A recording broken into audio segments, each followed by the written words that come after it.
आज इंतज़ामिया के अदम तवज्जो के बायस शदादकोट के शहरी केमिकल मिला दूध और चाय पीने पर मजबूर हैं, जिसके बायस वो एक से ज़ायद जिस्मानी अमराज में मुब्तला भी हो रहे हैं। मगर इस ख़तरनाक अमल की रोकथाम के लिए मकामी और ज़िले इंतज़ामिया की जानिब से कोई खातिर ख्वाह एक्शन उठते नज़र नहीं आना इंतज़ामिया की बदतरीन नाअहली है।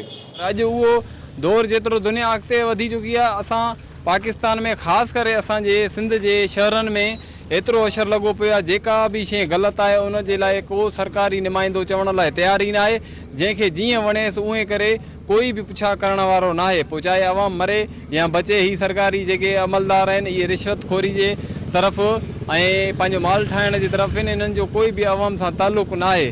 पोइ इन हवाले सां शहर में मुख़्तलिफ़ हंधनि ते होटलनि ते केमिकल वारो खीर ऐं ख़राबु चांहि हली रही आहे, जंहिंजे करे तक़रीबन माण्हू कामिण इन्हनि मसइलनि में वधी विया आहिनि। हर तरफ़ वञो त कामिण नौजवाननि खे वठी वियो आहे।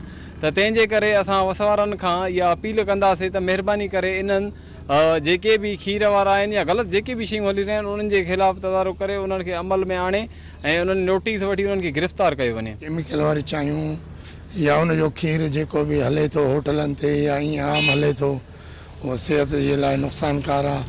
असां वसवारनि खे अर्ज़ु कंदासीं, मुख़्तियारकार हुजे चाहे DC साहब हुजे, हिन जो एक्शन वठनि, हिननि खे संभालनि, हिननि खे हथु विझनि त इहो इंसानी सेहत जे लाइ तमामु ख़तरनाक शयूं आहिनि। ज़रूरत इस अमर की है कि मुज़र सेहत केमिकल की भरमार शदादकोट समेत गिरदोनवा में बड़े पैमाने पर जारी हो सारी है।